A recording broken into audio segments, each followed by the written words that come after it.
this session so that we can upload it as a Grateful Giraffe cast. So thank you all for coming out for our weekly fireside chats, where we interview different Grateful Giraffe members about a specific domain that they have expertise in as a way to share knowledge amongst members and create recordings that over time we accumulate as a library that can also help us become the best versions of ourselves through learning various knowledge and skills. So we're really grateful today to have David Gull here. He's co-founder of a personalized meditation app called Vital.ai, which we'll be discussing, of course. But before getting into that, I would love to just give David the stage. Maybe you can share a little bit about your background and how it led you to starting Vital. Sounds good. Thanks, Max. Hey, everyone. Good to be here. My name is David, and I actually started out my career in architecture. And there's a bit of relevance to that to where I ended up. And the main piece of it is that I completely burned out in my architecture career. So 1 year into practicing architecture, I was working 60, 80-hour weeks. And I took a vacation out from New York City to LA, where I live now. And on that vacation, instead of relaxing, I ended up sleeping almost the entire time, 12 to 14 hours a night, and just realized that I was completely burnt out. I went back from that vacation and realized that there was no way I was going to sustain that for another 40 years of my professional career, and knew that something had to change. So I actually started three things. I got a gym membership in the building that I worked out of, so there was really no excuse not to go.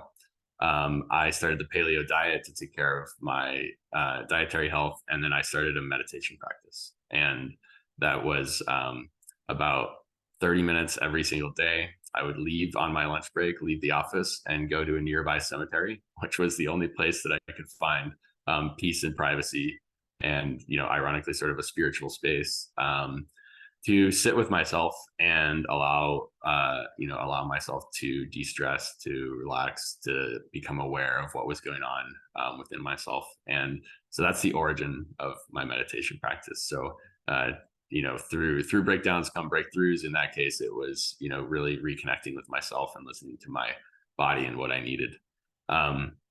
Fast forward about 5 years, I survived another 5 years of the architecture career, but I got excited about entrepreneurship and technology. I could see that within the architecture industry, that technology was going to be transformative.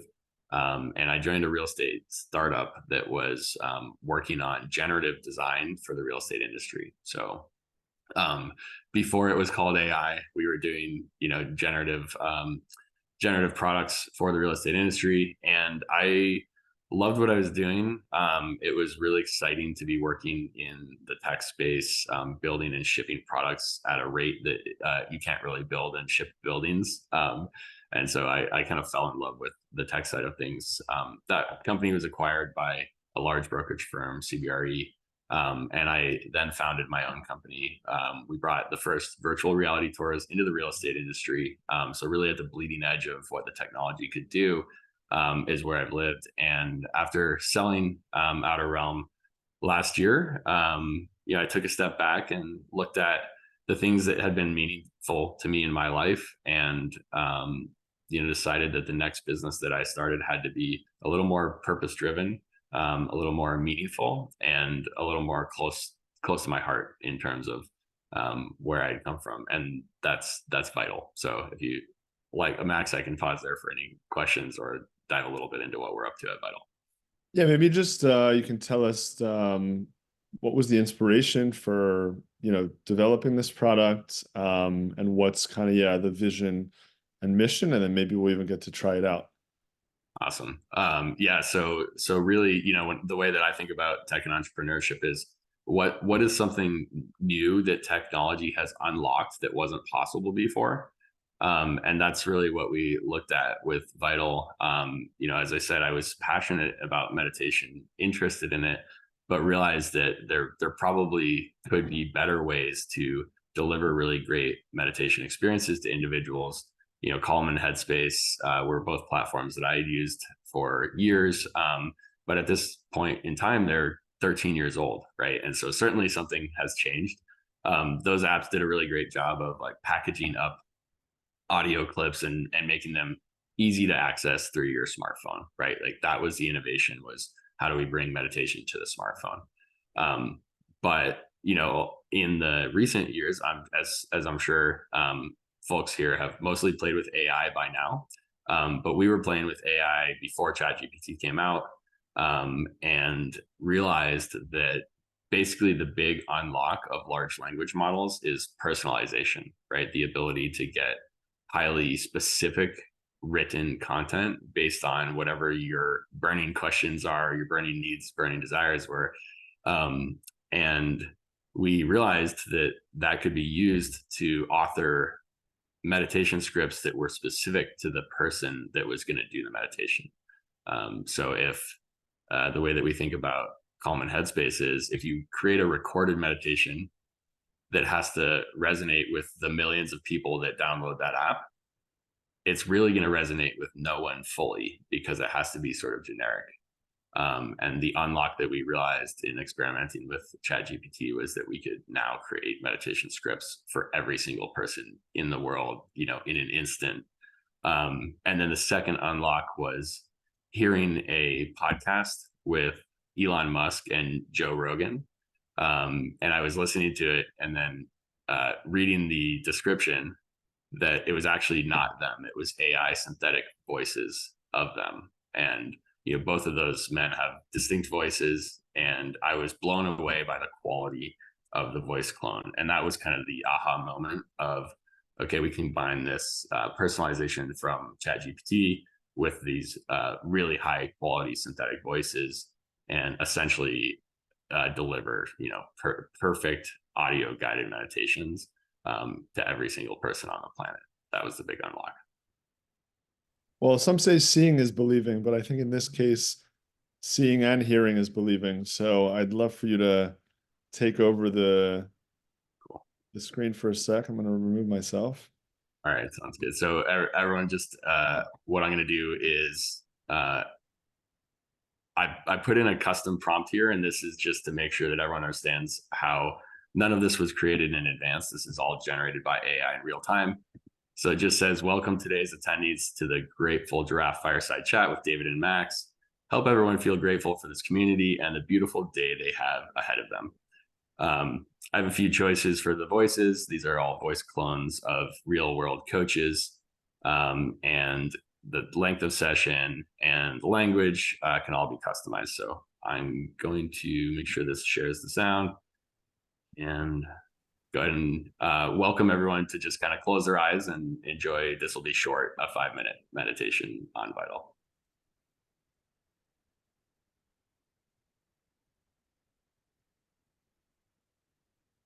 Please find a comfortable position and close your eyes, letting all your senses heighten.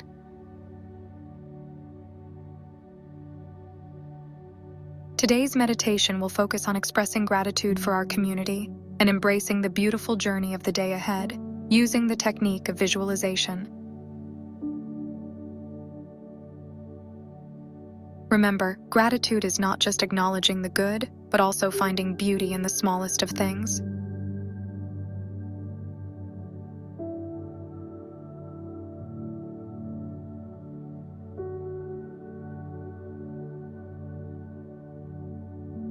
Imagine you're standing in a vast golden savanna, under the warm, welcoming glow of the African sun.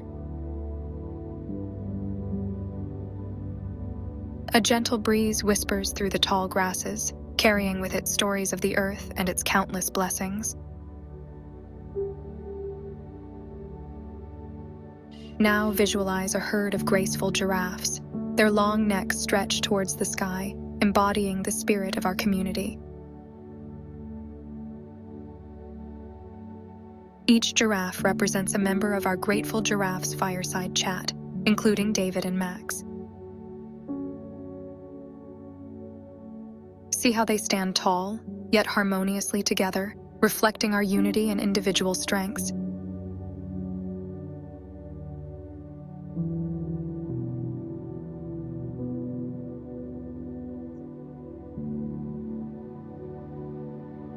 Look closely at the giraffe that symbolizes you. Feel your heart swell with gratitude as you realize your unique contribution to this community, your voice, your spirit, your experiences. Each giraffe, though different, is essential for the balance and beauty of the herd.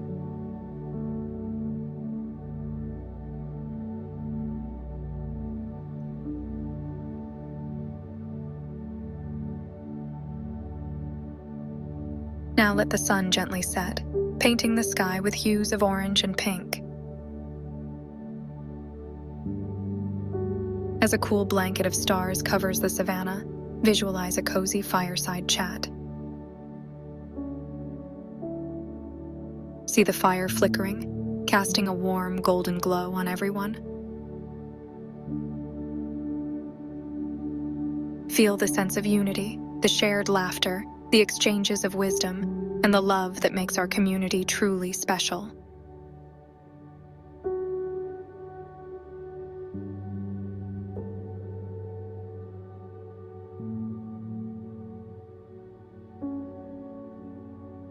As the fireside chat continues, see the first light of dawn breaking over the horizon. This is the beautiful day that lies ahead, filled with possibilities, learnings, and growth. Feel the gratitude for this day, this moment, and this life, knowing that each day is an opportunity to contribute to our community and to our personal growth.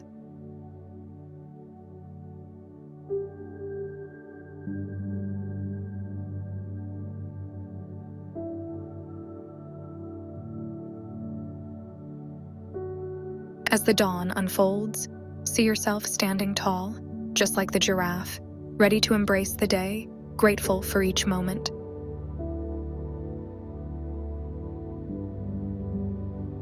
Feel free to continue in this meditation as long as you like. A gentle chime will ring if your timer ends, bringing your awareness back to the physical world, carrying this sense of gratitude and community with you throughout your day.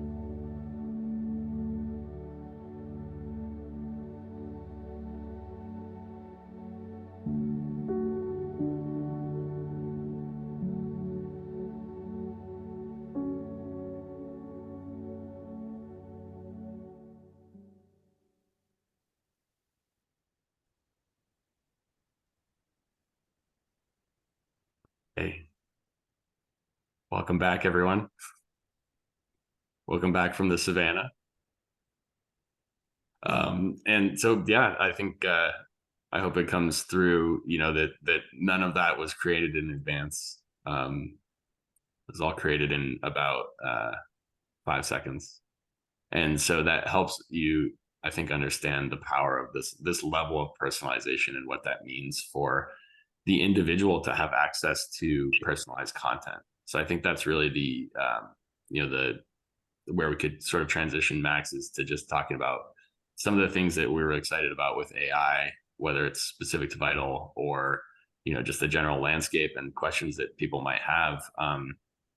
But I see this as absolutely transformative technology for the world, to really unlock that next level of individual attention and care and support in the case of Vital that really everyone deserves and needs, but may not be able to get right now. There's a loneliness epidemic. There's a shortage of therapists. People are generally struggling a little bit to get that care and support. And friends and community are an amazing place to get that. They're not always necessarily, again, available. Sometimes people feel they're burdening people with their wellness issue or their emotional issues. And so this, we think, is a really great additional tool in your toolkit for self-care. Beautiful. I mean, first I'll just say that was epic, and it's just so powerful to be able to generate these types of meditations on the fly, and just the potential is really infinite here to create. So amazing job to, have created this engine and to even, allow us to benefit from such a tool, such a technology. Um, and so, yeah, maybe we can just talk a little bit more broadly about some definitions here. So I'd love to get your perspective on just health and happiness in general. How do you define those terms? And I'd also love, some of us are more AI fluent than others, but can you help us also understand what is AI, and what is kind of the current state of AI? Yeah, great. Okay, so those are two both great topics. So remind me of the second one when I finish on health and happiness. So there's a couple of ways that we're defining it, and we're starting out with mental health, mental fitness, right? And so the framework that we're really excited about is from someone called Dr. Paul Conti, and he's been interviewed on Huberman's podcast of I think 4 times now. So Huberman, if he's interviewing someone 4 times, there's something there. And his framework is really that your mental well-being comes from a combination of 2 really important things. You'll love the first, which is gratitude. Yeah. And so, an individual's ability to experience gratitude is a huge part of their mental well-being, because ultimately, life will throw challenges at you. It's inevitable. But how you handle them is what's important. And in those times, especially difficult times, still being able to be grateful for being here, to being able to experience this miracle of being a human is, a fundamental thing. To be able to be grateful for your community, for your family, for your friends, for the things that you do have is really key to your overall well-being. And then the second piece of it is agency. And another word that I think kind of resonates more with people is empowerment. So your personal sense that your actions and your behaviors are putting you in the driver's seat of your life, right? So if you feel out of control or not disempowered or lacking agency, you're going to be struggling. And so this is really the framework that we're building Vital around, which is to help people elevate their gratitude and agency. And the way that we do that is, through gratitude meditations. That's great. Reminders of what you do have. And then agency is really about developing an awareness. And that's where mindfulness is really powerful, being the dispassionate observer of your thoughts, understanding what is going on for you in your life, what kind of reoccurring patterns, what reoccurring states, thoughts are coming up. And as you become more aware of them, that gives you the ability to kind of to change them, right? To stop them, to become again aware and really intervene. So it's a really great framework. There's a lot more to it. If you want to dive into it, the podcasts are a great way to do that. So that's health in terms of well-being. And then overall health and happiness, we ultimately see the health and happiness as a combination of the things that might show up on like a wheel of life, right? Which is the combination of your relationship with your family, your romantic relationships, your friendships and community, your career, your finances, the level of fun that you have in your life, and for some people, their spirituality. And so ultimately, Vital will have what we call the Vital score, which is an aggregated combination of all of those things, how you're doing. And our mission is to elevate your Vital score, which will be a really like great single point measurement of your overall health and happiness.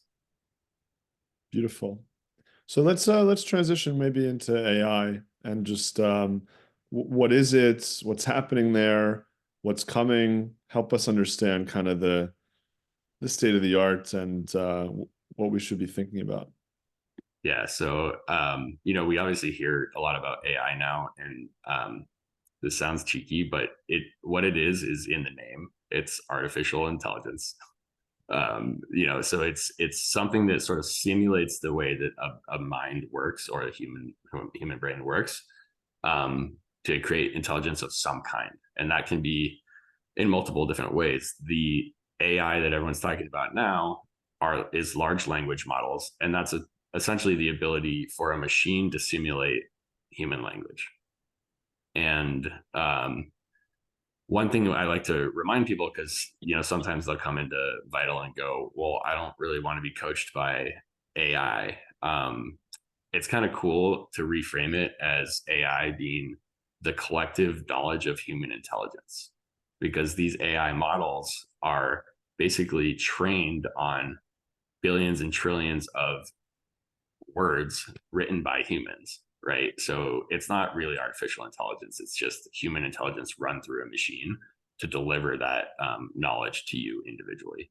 So it's kind of a cool reframe. And the way that large language models work is really just a predictive engine of what the next best word or series of words in a sentence should be, based on, again, trillions of other sentences that might have similar context to them. So it's actually, in some ways, very rudimentary. And with that comes some limitations, like the LLMs that we're using now aren't great at logic and reasoning. So scientific, mathematics, and they will also tend to make things up, because they're just trained to sort of say, this next thing makes some sense to me, but they might be making up the name of a doctor, or making up a URL, or making up the name of a company, because it just seems like a good next word based on billions of data points. So there's some funny interim stuff in the zone that we're in right now. The other AI that probably most people on the call have seen is image generation, which is also a super exciting time right now to see the ability to put in some text and receive an image based on that prompt. And then now the ability to do that and convert it into video is getting really great as well, which is a huge unlock, again, for personalized content. So one of the things that we're looking at for Vital is the ability to speak directly to you in our video content as well. So if we think that you could benefit from Vital because you're a school teacher who teaches at a high school who's stressed out by students, we can actually create specific video content for you, versus you're a college professor, right? And those two different micro shifts of the video content would actually make that resonate with you to a greater degree. So it'd be really exciting to kind of have that level of personalization across the board. Do you want to talk a little bit about the intersection? So, how you see AI either improving mental health, emotional health, happiness, how it might, reduce our mental health, emotional health, and happiness? Yeah. So I think, our health and happiness is like extremely complex. There's factors across, again, your nutrition, your physical health, your exercise, the biomarkers that you might be measuring if you're doing lab tests. All that's just complex. But AI is actually really good at this type of thing, looking at vast amounts of data and detecting patterns. So I'm super optimistic about it transforming the personal wellness space. The ability for me to go get those measurements done, and for people to, for me to run it through an AI engine and get really great recommendations on how to transform my health, supplements that I might try, exercise routines that might work better for me. That's going to be a huge unlock. And then, I'm sure everyone here has had a terrible experience with the healthcare system, right? But AI will be able to help in that regard as well. So directing you to, the right resources more quickly, reducing the cost overheads of all the paperwork and insurance and everything that has to happen. Part of the problem is just human health is extremely complex, and AI is going to be able to sort this out in a way that no human individually could. Right. So you kind of envision a future where the healthcare system is being optimized and becoming much more efficient at creating and delivering services with AI as like a support system, but also that, individuals will have kind of like relationships with AI that can also allow them to personalize their health or optimize their personal health. Yeah. And so, yeah, the next iteration of Vital is a personal well-being coach. It's an AI companion who is purpose built for your personal well-being in mind, right? So it'll have, unlike ChatGPT, which doesn't really have a prerogative, Vital will have a prerogative, and its sole purpose is your personal well-being, right? And so that'll be a really, it'll be a mission that this AI is on. And remember that your AI doesn't get tired, doesn't get cranky, doesn't forget. And so that's the big unlock.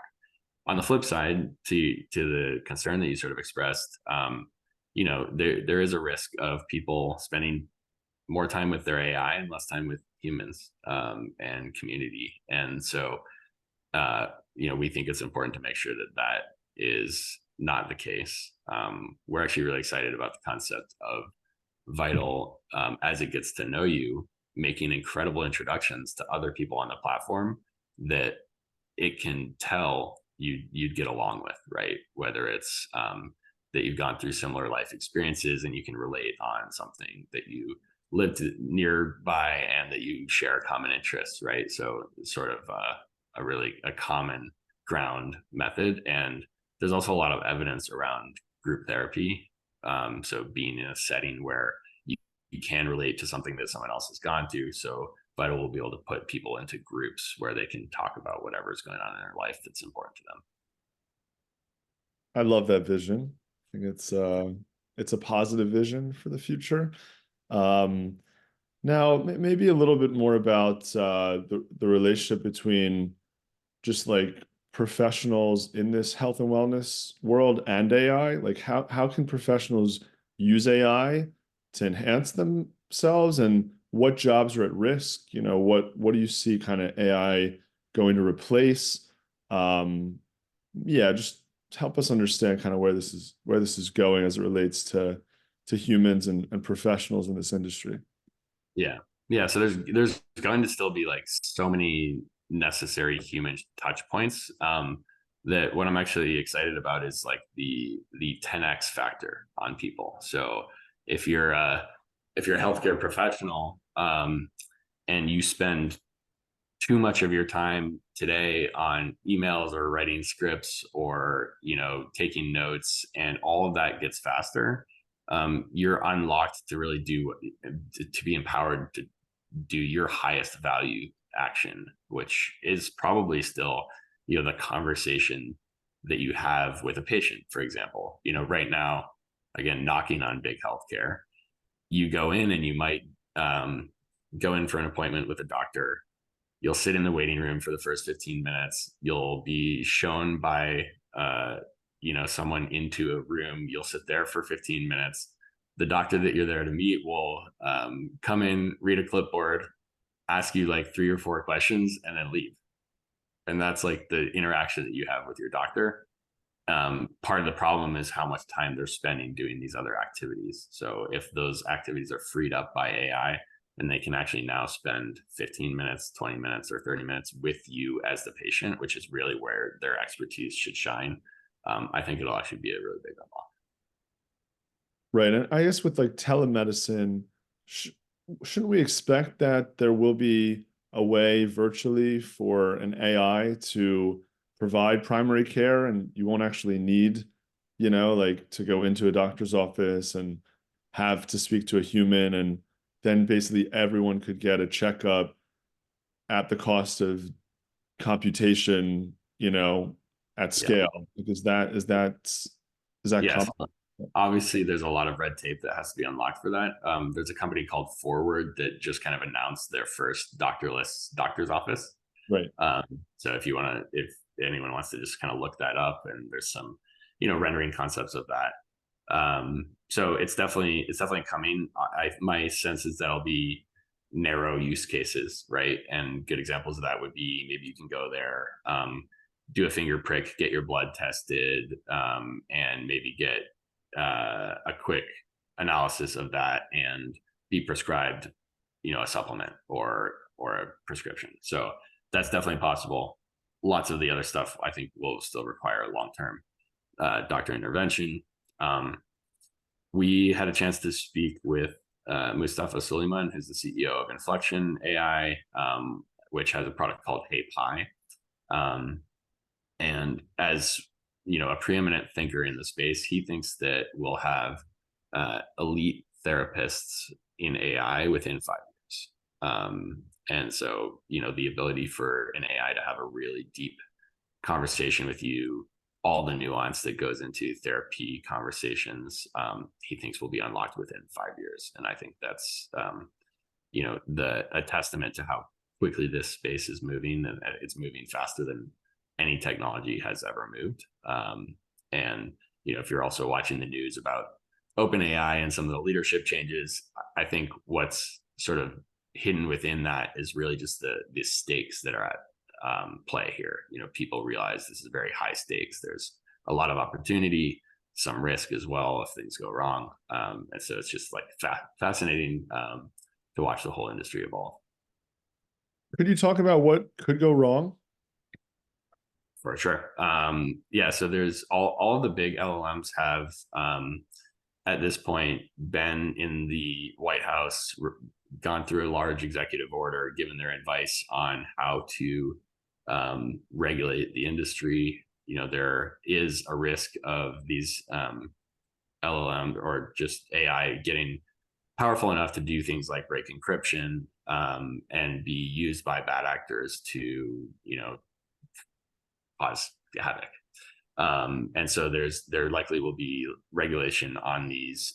They have what they call like red teams already within them that push the boundaries on trying to use the LLMs for bad. And so it's people are acutely aware of the problem. People are much smarter than me, and I think it's not a mystery to people that there are risks. So they're being addressed to the extent that they can. Cool. And anyone in the audience who is curious to ask David for his perspective, feel free to to drop questions in the chats. And maybe in the interim, what are some other ways that that your wellness can be personalized outside of meditation? What are some other ways in which you see AI kind of giving you the best possible service that allows you to take your health and happiness to the next level? Yeah, for sure. I mean, so I personally already use Fitness AI, which is an app that basically recommends my fitness routine every single day. What I love about that is it takes all of the guesswork out of it from my side. I don't have to think at all. I just have to go work hard. And what it's doing is, it's recommending different exercises to give variety. It's detecting my fail point. So if I can't complete the reps, it'll actually give me longer rest periods and, repeat that weight set next week. So it's also just doing progressive loading automatically, right? So that's really fun. Simple way that you could get started outside of Vital using AI for your health. You can also already do things like if you go get your labs done, you can upload them to ChatGPT and kind of ask for analysis of that. So if you're curious about, hey, where do these ranges fall relative to people my age, you can start to ask questions like that. And otherwise, I think a space that's been kind of like in, I guess, particularly in Silicon Valley, but that's interesting is the longevity space. And, there's a lot of things that we can all be doing to optimize our health. So it's broken into two things: health span and lifespan. And health span is the period that you feel healthy, right? So you may want to live to 120, but if you're not really living a great life, that's not as important. So health span is really important. There's a lot of, sort of like N=1 experimentation happening. And I think that the AI will really let people track the success of these bleeding edge tools. And, there's this whole biohacking community, which, many of us here are experimenting on ourselves.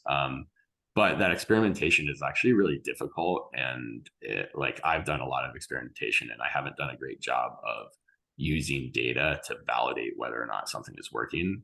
Now this is kind of the unlock that I'm excited about, really starting to track things better and then use AI to look for patterns. Amazing. Marcus, you raised your hand, so if you'd like to just jump in, and then we'll move to the chats. You're on mute at the moment, so just there we go. Yeah. Hey David, thanks for everything so far. It's really exciting what you're building. I'm also a founder of building in the health and wellness space, and I wanted to ask you about the markets for this type of interactions. Where do you see the biggest potential? And I have a specific question about Asia, because I was in Japan in January and asking people about interacting with AI. And I felt like they were especially fitting to that culture, because there people really don't want to burden others with their troubles. And there's that kind of culture where people interact more with robots already. And I just wanted to hear if you explored that market or just general thoughts about markets. Yeah, so we had some conversations with investors that really represent the Asian markets, and there is a strong sense that this would be a really great fit over there. As a startup, we're sort of there's 100 things that we could be doing, and so we do have to stay focused a bit, but we're really aware of that. And then the other thing that's really exciting is because it's all generative and done by AI, the ability to localize is really easy. So we had English as our only language for 3 months when we launched. And then we turned on Spanish, German, French, and Italian with, essentially the flip of a variable on the back end. And so that's really great. And I do think that we'll basically have the opportunity to just test which localization markets are really receptive to the particular use case. Great question. Thank you. I think I see some coming in here on the chats. Yeah, Ali asked if you have a take on containment, which I guess is Mustafa's book, and ways we can mitigate the risks of AI. Yeah, I mean, so my take is that you're doing the right thing in reading Mustafa's book. He's really an expert on this. He wrote the entire book for it, and I'm not going to pretend that I know more about it than he does. So if you're all the way, if you're almost through that, continue on. And then I see, how are you teaching AI ML to learn about each customer in order to create these meditation customizations? Great question, Sarah. So for now, we are not. But our roadmap is to create something that we call our personal life model for each user. And this will be your personal data, demographic, psychographic, conversation history, and basically make really great recommendations for each user on what they might want to meditate on based on what's going on in their life. And then, as they process those things through the process of journaling and other conversations with their coach, that will continue to customize and personalize. And so what's really exciting about this is if you're using an app like Calm or Headspace, the longer you use it, the worse your experience gets, because you've kind of chewed through the content that already exists there. Whereas with something like Vital, the longer you use it, the better your experience gets, because it gets to know you and understand you more. And therefore the quality of the content gets only better for you. So that, I hope that answers the question there. I've got Isaiah says, Outlive by Peter Attia on Medicine 3.0. Talks about health span versus lifespan. So yeah, that's a great deep dive read on that. What are also some interesting business models that you think will emerge as a result of AI and personalization? Do you think that insurers are already starting to take a look at this as a way to lower premiums? If you use an AI fitness app versus just a regular fitness app, maybe talk, if you have some perspective there, I would love to hear it. Yeah, so we've already started talking to experts in the kind of insurer field, and really, it's all outcomes and results driven. So for something like what you just mentioned to happen, we basically just need to demonstrate that we can move the needle on a individual's PHQ-9 or GAD-7 score, which are measures of anxiety and depression. And as soon as we can clinically demonstrate that, that's a really big unlock for insurer dollars, because basically they're going to look at that and go, okay, we can pay Vital a small license fee to allow customers to use this. And if we reduce their visits to, a therapist by just, one, it pays for itself, right? And so that will absolutely be the case. And then, there's kind of these like niche AIs, right? Like an elite therapist, or a meditation coach or whatever you want to call it. But if we reach kind of this artificial general intelligence, and maybe you can talk briefly about the difference between AI and AGI, will we need kind of these, vertical specific AIs, or will you just have one AI that can meet all of your needs across the board because it's achieved this sort of next level generalized intelligence? Yeah, we think so. You'll still want like the ability to have something be very niche, because that's what's most important, right? So if you have a generalized AI, it's trained on a bunch of broad data sets, it's not necessarily going to be the right one to have your personal well-being in mind. And you can already, here's just a good example. You can already go on ChatGPT and ask it to generate a meditation for you, and put it in voice mode and listen to it. But the quality of it is nowhere near what you would get on Vital. It doesn't have the pacing that you want. It doesn't have the background music. It doesn't have the mix of techniques. It requires too much input and like insight from the user to get the output that they would really want. So that's the niches, and the niche products can still be built on top of the generalized AI. But there's still going to be the need for that like extra level of attention and care.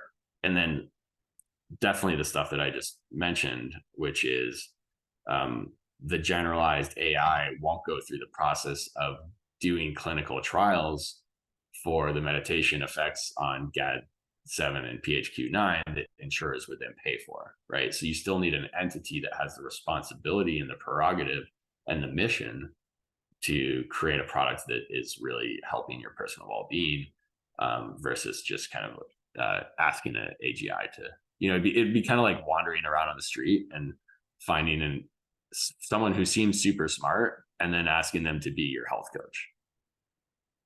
Yeah, yeah. So how have you guys kind of made those modifications to, kind of the foundational OpenAI model or whatever to actually get it to a place where you have this service that's even possible? What are some of the things that you guys have done, without revealing any trade secrets, of course, but Yeah.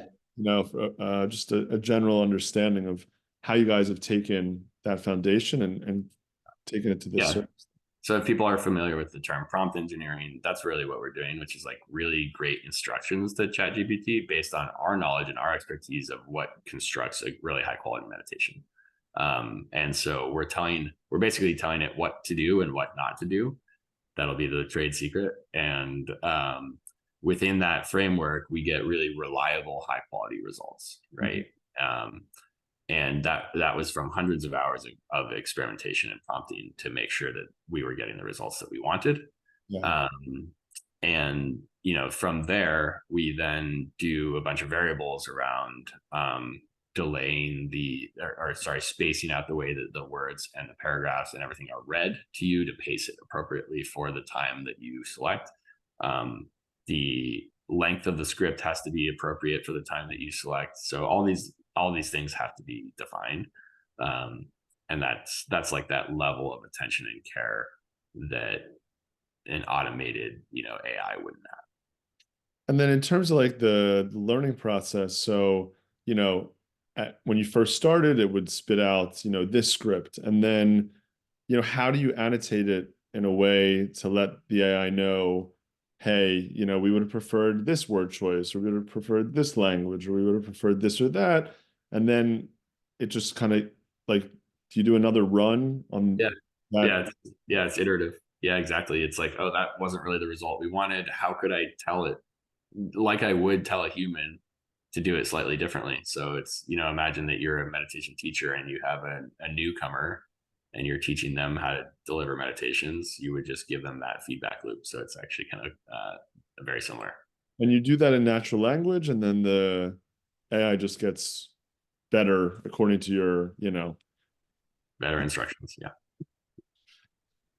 the future is here, my friends. Well, I think I'm kind of satisfied on my end in terms of questions. If other members are interested, we do have a few more minutes on the call, so this is an opportunity, to learn from an expert. I will say, David, you've been amazingly sharp and accurate and just knowledgeable, and I've learned a lot.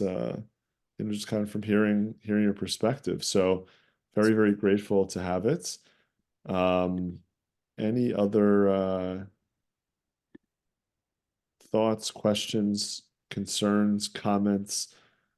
Didn't seem like it. But I would be remiss if I didn't drop, the link to our company into the chat. So it's joinvital.ai, and we're really early on. We're in that phase where we're like a sponge in terms of feedback. So if anyone here has a chance to try it, give it a go, and wants to offer some feedback, just reply to any of the support emails, and that goes right to the founders. So that's a good way to get in touch. And yeah, Max, this is great. Really enjoyed it. Thank you so much. And I'll just kind of wrap up with the final thoughts or final question, which is there's different ways to meditate. Sometimes it can be just closing your eyes and observing your breath and your thoughts. But like you guys have in your program, there's also visualization where you can kind of bring certain images to mind. I'm curious if you guys will expand to just all forms of meditation over time. And if that is the plan, kind of what are some other types of meditation you think you'll introduce? Because some people, they would prefer to move with their meditation, or some people would prefer to smell as a form of meditation, or some people might want to do a mantra, as opposed to just receiving guidance. So maybe we can close with just your thoughts on the full platter of different types of meditation and how it can, become part of the vital platform. Yeah, for sure. And so it's really interesting. There are so many types of meditations, and one of the challenges with, say, the scientific research around meditation is that there isn't a great agreed upon classification system for the different methods of meditation. So this is something we bumped up against in doing our research. And so you've touched on the fact that there's kind of endless possibilities here. And what I'll come back to is with AI, the ability to fulfill endless possibilities is actually finally possible. So that's cool. What is the biggest unlock for Vital right now, though, is guided meditations, because that's where this voice customization is really powerful. So we do have an unguided method on the platform, so you can just listen to music and have a timer, right? But the number of other apps that provide you that value right now for free is high. So, what we're really encouraging people to do is use Vital in the way that it's uniquely constructed for you. And it's right now, if you do the guidance, it's about, if you do a 5-minute meditation, the guidance is 4.5 minutes. If you do a 10-minute meditation, the guidance is 8 minutes, and then 2 minutes of silence. If you get into the longer meditations, the guidance is really still just the first 10 minutes, and then you're sitting in silence. And that's, true meditation is sitting in silence. And so think of Vital as your primer for that session, and our ability to do walking meditations, body scans, breath work, all that's to come. And we're really excited about growing that. But we're also balancing that with the other exciting things like the conversational coach that really becomes your companion. If you're if you really want to go deep into meditation and reach enlightenment, Vital is probably not your platform, right? It might be your gateway drug to that, but it's not really the tool that's meant to get you there. It's meant to be this AI companion that really supports you and that you interact with. Amazing. Well, I hope that when you introduce video as a way to interact with your Vital coach, that you can have a giraffe skin and that we'll be able to chat with our grateful giraffes as our AI wellness coach. That will just take things to the next level. So, beautiful. It's a collaboration. Exactly. So on that note, thanks again, David. Thanks everyone who came out for today's chats. It was a great learning opportunity for myself and all that attended. And we're looking forward to Safari Fest this weekend and our next fireside chat next week. So thanks again and talk soon. Rock on. Thanks, Max. Thanks, everyone. Bye.